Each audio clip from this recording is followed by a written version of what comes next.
Where are you in your relationship with your mother now? It's been up and down, roundabout. Where is it now? Very sad. Very sad. Country music's golden age wasn't all heartfelt harmonies and honest lyrics. Behind the rhinestone curtains lurked calculated betrayals, stolen royalties, and shattered partnerships that would make any soap opera jealous. From Colonel Parker's cold abandonment of Hank Snow to managers systematically robbing their trusting stars, these 20 shocking backstabs reveal the cutthroat reality behind Nashville's genteel facade. 20. Colonel Tom Parker and Hank Snow.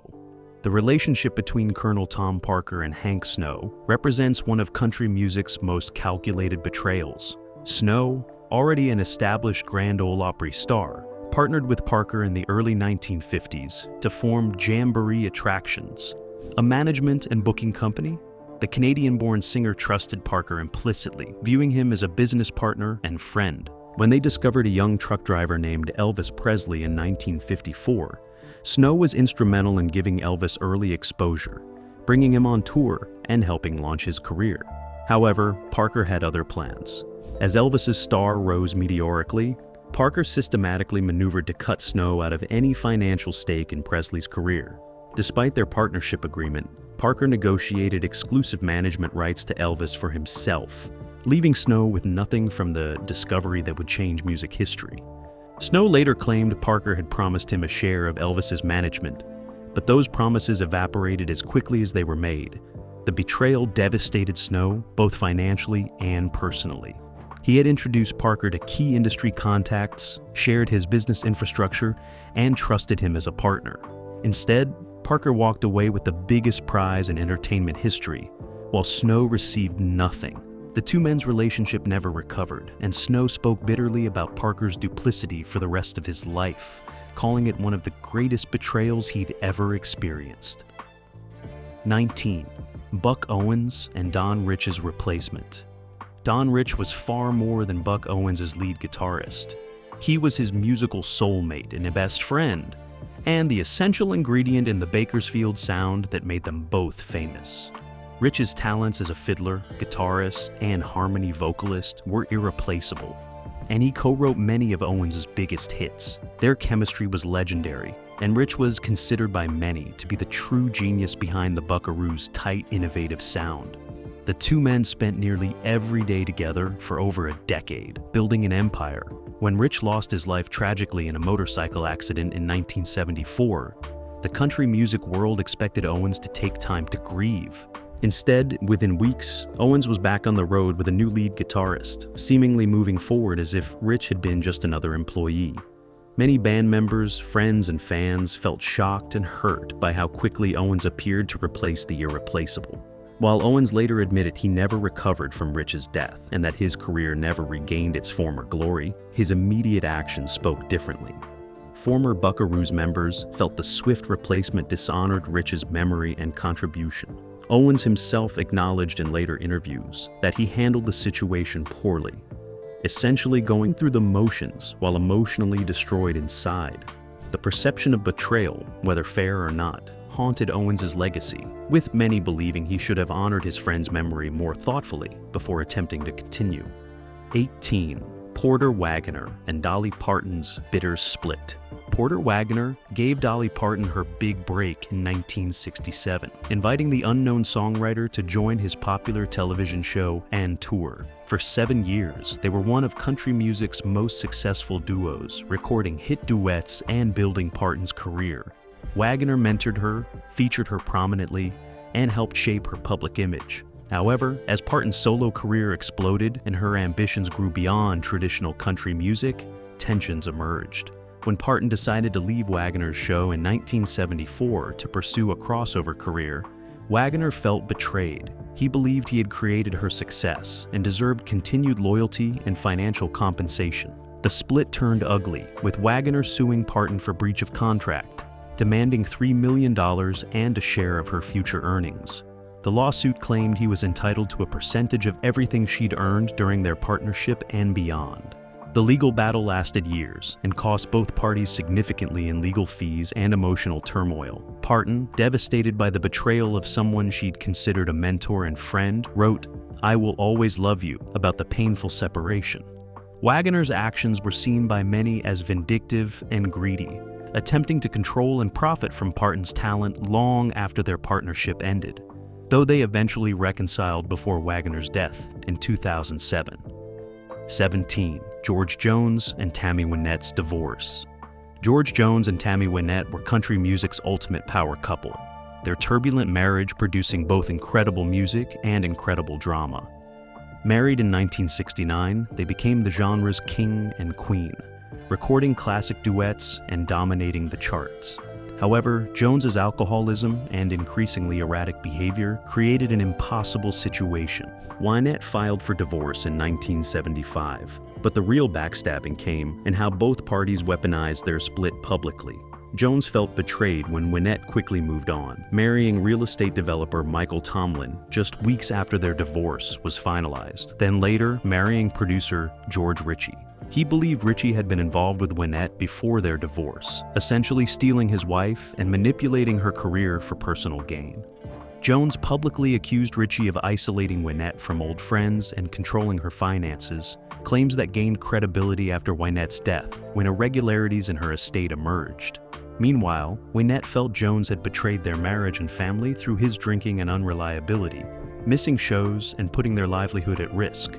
Their daughter later revealed that both parents had used the children as weapons during the divorce, each trying to turn them against the other. Financial disputes followed, with arguments over royalties from their duets and joint ventures.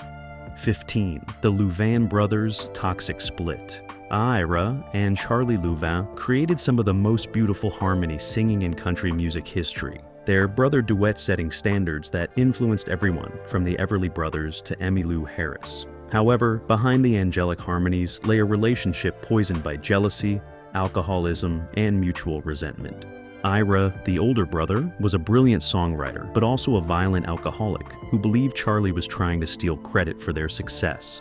Ira's paranoia intensified throughout the 1950s as he struggled with drinking and anger issues. He accused Charlie of plotting to go solo and take their lucrative publishing rights.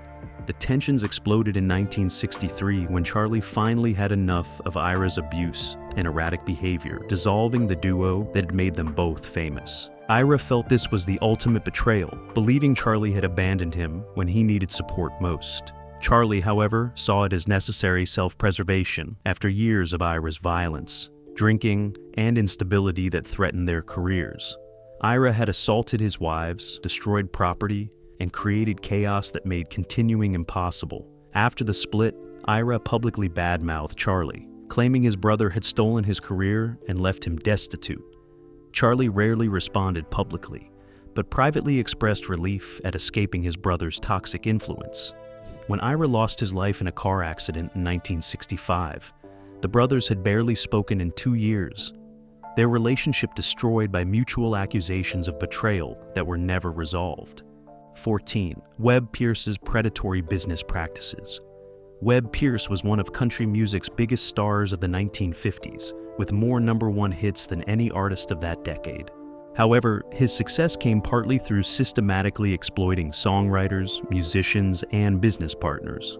Pierce had a reputation as one of Nashville's shrewdest and most ruthless businessmen, demanding publishing rights and songwriting credits on songs he didn't write as a condition for recording them. Struggling songwriters, desperate for a Pierce recording that could make their careers, would sign away half their publishing or add Pierce's name as a co-writer, even though he had contributed nothing. Mel Tillis, Wayne Walker, and numerous others gave Pierce unearned credits and royalties just to get him to record their songs. This practice, while unfortunately common in that era, was taken to extremes by Pierce, who built a financial empire partly on others' work. Pierce also had a reputation for underpaying his band members and reneging on handshake agreements. Musicians who helped create his signature sound found themselves replaced when they asked for fair compensation. Business partners in his various ventures, including his famous guitar-shaped swimming pool business and publishing companies, claimed Pierce used legal technicalities to cheat them out of agreed-upon shares. His wealth and success came significantly from taking advantage of people with less power, leaving a trail of bitter former collaborators throughout Nashville. 13. Johnny Paycheck and George Jones. Feuds. Johnny Paycheck and George Jones were both legendary country outlaws with substance abuse problems and volatile personalities, making their friendship inevitably combustible. Throughout the 1970s and 80s, their relationship cycled between brotherhood and bitter rivalry, with multiple betrayals on both sides. Paycheck, born Donald Lytle, idolized Jones and modeled much of his career after him, but that admiration turned toxic when mixed with alcohol, substances, and competition. The backstabbing incidents were numerous. Paycheck accused Jones of stealing his band members by offering more money, poaching musicians who had helped create Paycheck's sound. Jones countered that Paycheck had tried to undermine his shows by showing up drunk and causing scenes. There were incidents of one canceling the other's bookings, spreading rumors to promoters about unreliability, and attempting to sabotage each other's record deals.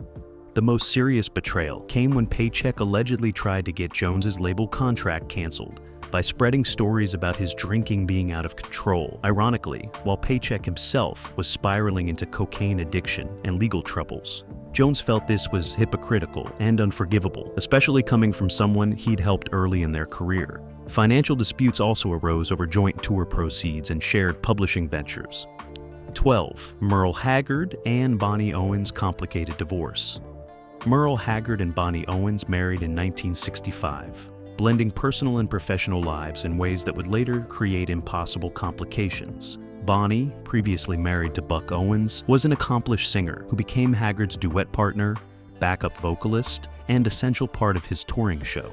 Their marriage produced great music, but eventually crumbled under the pressure of constant touring, Haggard's infidelities, and his controlling nature regarding her career. When they divorced in 1978 after 13 years of marriage, the betrayal wasn't just personal, it was professional. Despite the end of their marriage, Haggard expected Bonnie to continue working in his band, singing harmonies and touring as if nothing had changed. Bonnie felt trapped. She needed the income, and her career was completely intertwined with his. But continuing meant watching her ex-husband parade new relationships while she stood on stage beside him. Haggard's expectation that she would remain professionally loyal while he moved on romantically struck many as selfish and emotionally manipulative. Bonnie later admitted feeling used, reduced from wife and equal partner to merely an employee who couldn't escape. Haggard, meanwhile, felt she should have been grateful for the continued employment and opportunities his fame provided. The power imbalance made the situation particularly difficult, as Bonnie's own career had become secondary to supporting his. She continued working with Haggard for years after their divorce, a decision she later questioned, feeling she had betrayed herself by accepting such an arrangement. 11. Willie Nelson and his crooked business managers. Willie Nelson's financial betrayal is among the most devastating in country music history, though the Backstabbers were his business managers rather than fellow artists. Throughout the 1970s and 80s, while Nelson created some of his greatest music and built his outlaw country empire, his accountants and managers were systematically stealing from him and setting up fraudulent tax shelters that would eventually destroy him financially. Nelson trusted these professionals completely, signing documents without reading them and assuming they had his best interests at heart. Instead, they invested his money in the bogus tax shelters that the IRS later determined were illegal, sticking Nelson with a $32 million tax bill in 1990. Even worse, evidence suggested his managers knew these shelters were fraudulent, but used them anyway, collecting fees while ensuring Nelson would eventually face catastrophic consequences. The betrayal went deeper than bad advice. There were allegations of outright theft, with money disappearing into accounts Nelson never knew existed. His managers had power of attorney and used it to enrich themselves while leaving Nelson vulnerable. When the IRS seized everything he owned, forcing him to auction his possessions and release the album The IRS Tapes Who'll Buy My Memories to pay his debts, the managers faced no serious consequences. They had already taken their fees and moved on. Nelson had to spend years rebuilding his finances, while the people he'd trusted most walked away wealthy from their betrayal, leaving him to deal with the wreckage of their greed and incompetence. 10. Waylon Jennings' battles with Chet Atkins and RCA. Waylon Jennings' conflict with Chet Atkins and RCA Records represents institutional betrayal rather than personal backstabbing, but it was no less devastating to the artist. Atkins, Nashville's most powerful producer and RCA's vice president, signed Jennings in 1965 with promises of creative freedom and support for his distinctive sound. Instead, Atkins tried to mold Jennings into a conventional Nashville artist, forcing him to use session musicians instead of his own band and selecting material Jennings hated. Jennings felt betrayed by the bait and switch. He had been promised artistic control, but found himself in a system designed to strip away individuality. Atkins, meanwhile, believed he was helping Jennings succeed by making him more commercial, viewing the artist's resistance as stubborn ingratitude. The power struggle intensified throughout the early 1970s, with Jennings recording material under protest and Atkins refusing to release albums Jennings produced himself. The breaking point came when Jennings discovered RCA had been manipulating his royalty statements, paying him less than contractually owed. This financial betrayal, combined with the creative stranglehold, pushed Jennings to demand unprecedented control or threaten to stop recording entirely. His 1972 ultimatum worked, establishing him as one of the first Nashville artists with complete creative control, but the battle left permanent scars. 9. Hank Williams and Fred Rose. Publishing disputes. Hank Williams and Fred Rose had one of country music's most important relationships, with Rose serving as publisher, mentor, producer, and father figure to the troubled genius. Rose co-founded Acuff Rose Publishing and signed Williams early, helping shape his songwriting and career. However, their relationship contained elements of exploitation that Williams increasingly resented, even as he depended on Rose's guidance and support through his chaotic life. Rose controlled Williams' publishing through contracts that heavily favored Acuff Rose, standard practice in that era, but still leaving Williams receiving smaller percentages of royalties than his genius warranted. As Williams' drinking and reliability deteriorated, Rose allegedly used this leverage to control him, threatening to withhold songwriting advances if Williams didn't comply with demands. Williams felt increasingly that Rose was more interested in protecting the publishing catalog than in Williams' well-being. The most controversial aspect was Rose's role in Williams' final years. Some historians believe Rose could have intervened more forcefully in Williams' substance abuse, but chose not to, prioritizing the steady flow of hit songs over the songwriter's health. When Williams was fired from the Grand Ole Opry in 1952, Rose's support seemed conditional on Williams continuing to produce commercially viable material. Williams lost his life on New Year's Day, 1953, at age 29. And Rose's Acuff Rose continued profiting enormously from his catalog for decades. 8. The Judds mother-daughter power struggle. Naomi and Wynonna Judd created some of country music's most beloved hits as the Judds, but their mother-daughter relationship was far more complicated and painful than their wholesome image suggested. Behind the scenes, a toxic power dynamic played out, with each feeling betrayed by the other in ways that would eventually become public and devastating. Naomi, who had created the Judds as a vehicle to escape poverty, maintained strict control over their image, music, and business decisions. Wynonna, possessing the powerful voice that made them successful, increasingly resented being controlled like a child even as an adult.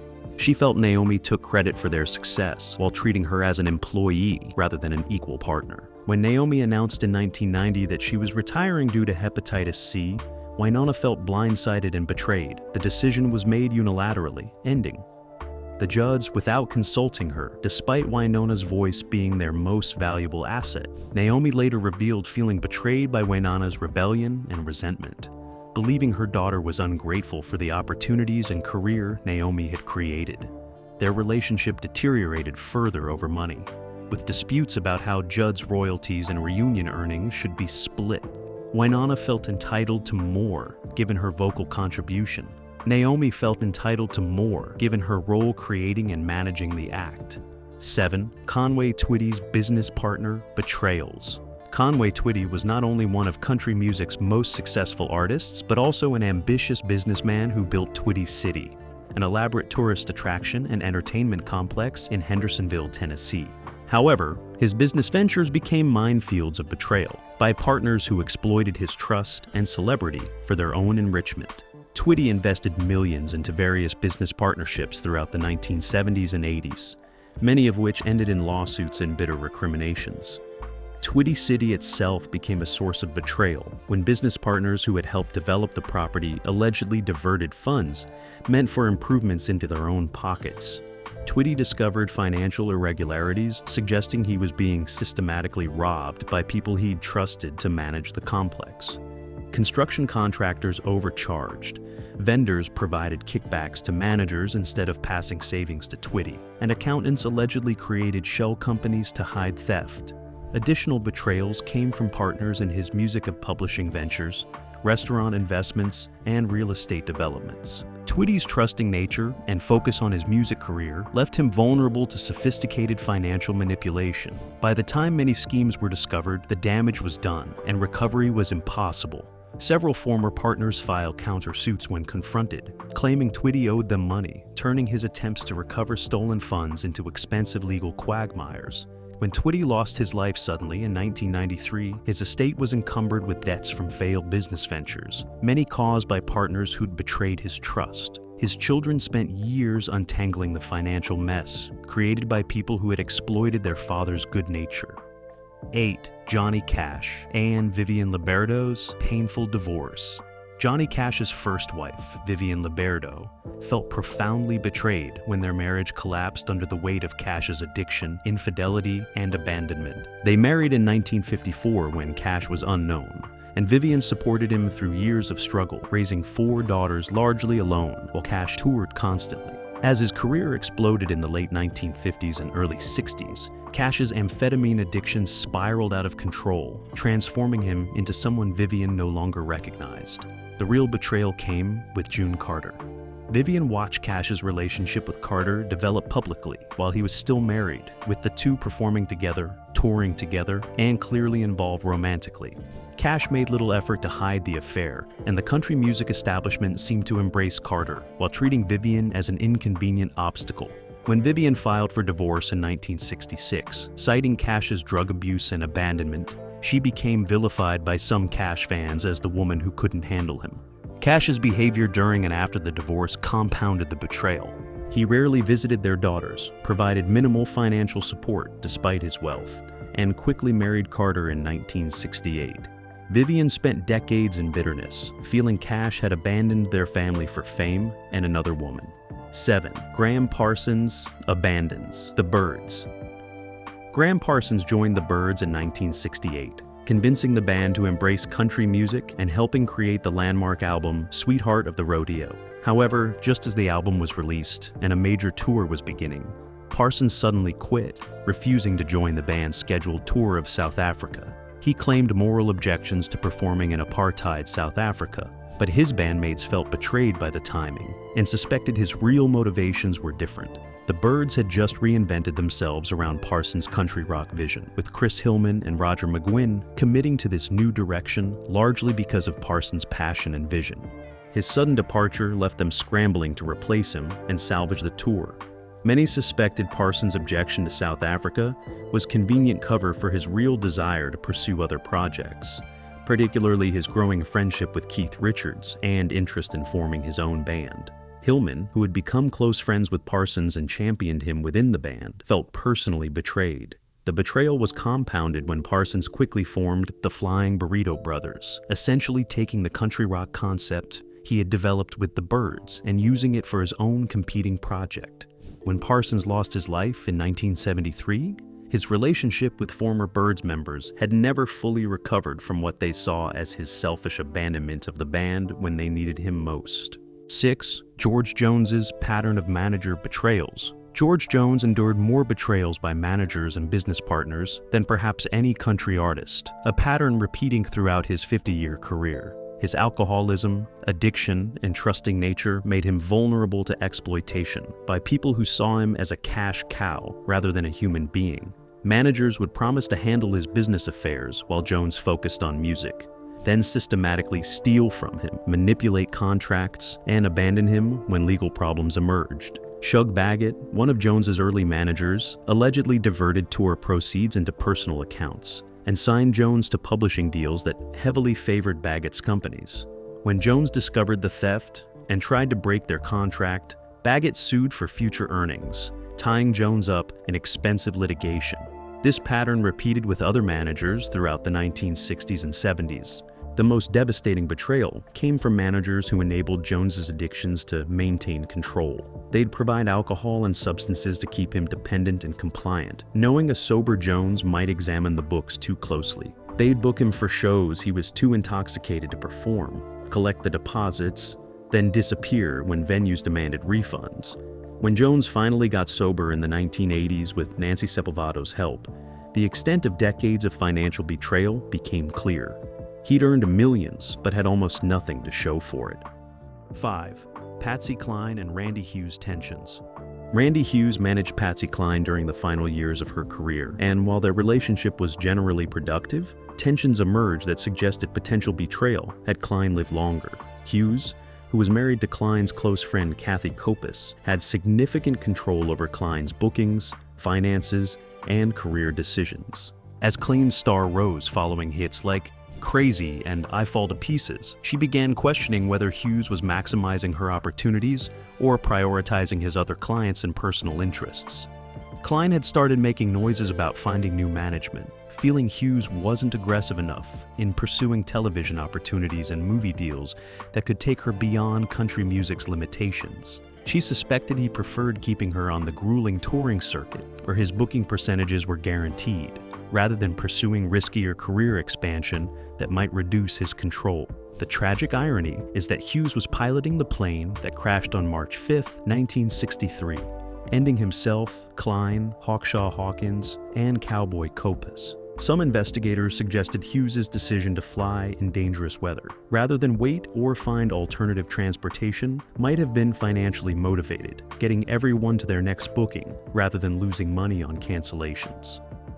3. Ernest Tubb's Grand Ole Opry conflicts. Tubb joined the Opry in 1943 and became one of its most loyal and dependable members, rarely missing shows and promoting the institution tirelessly. However, when his commercial appeal waned in the 1960s, he discovered the Opry's loyalty was conditional. Opry management began reducing Tubb's performance slots, giving prime Saturday night appearances to younger, more commercially successful artists. Tubb felt betrayed after decades of service, believing he'd earned permanent respect regardless of current chart positions. He had helped build the Opry's reputation during its golden era, and expected that loyalty to be reciprocated. Instead, he was treated as a nostalgia act, trotted out occasionally for anniversary shows, but increasingly marginalized in regular programming. Financial betrayals also emerged regarding Ernest Tubb's record shop, which he had opened in 1947, partially to provide a venue for promoting Opry artists and Nashville tourism. When developers wanted to tear down his original location, Opry management provided little support despite the shop's role in Nashville's music tourist infrastructure. Tubb felt abandoned by the institution he'd championed. 2. Farron Young's Burned Bridges. Farron Young, known as the hillbilly heartthrob and the young sheriff, was almost as famous for his volatile personality and burned relationships as for his music. Throughout his career, Young developed a reputation for spectacular fallings out with fellow artists, managers, and business partners, often over slights real or imagined. His paranoia about being cheated or disrespected led him to preemptively betray relationships before he could be betrayed, creating self-fulfilling prophecies of abandonment. Young's relationship with his longtime guitarist and friend Roy Clark exemplifies this pattern. After years of collaboration, Young became convinced Clark was trying to upstage him and steal his audience. Without confronting Clark directly, Young fired him abruptly and badmouthed him to other artists and promoters, trying to damage Clark's career before Clark could damage his. Clark, blindsided by the betrayal, never understood what he'd done wrong. Similar patterns destroyed Young's friendships with Ray Price, Webb Pierce, and numerous others. Business partners fared worse. Young invested in Nashville real estate and music publishing, but was nearly impossible to work with, constantly accusing partners of stealing from him even when accounts were transparent. Several partnerships ended with Young filing lawsuits based on paranoid suspicions rather than actual evidence. His behavior became increasingly erratic, with alcohol fueling his distrust and aggression. By the time Young committed unalived himself in 1996, he'd alienated almost everyone who'd tried to befriend or work with him. One, Lefty Frizzell and brother David's financial fallout. Lefty Frizzell's relationship with his brother David epitomizes how family and business create devastating betrayals.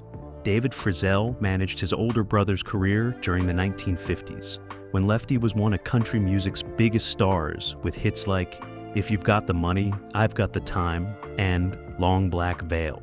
As manager, David controlled Lefty's bookings, contracts, and finances, promising to handle business so Lefty could focus on music. However, as Lefty's career declined in the 1960s, financial irregularities emerged that destroyed their relationship.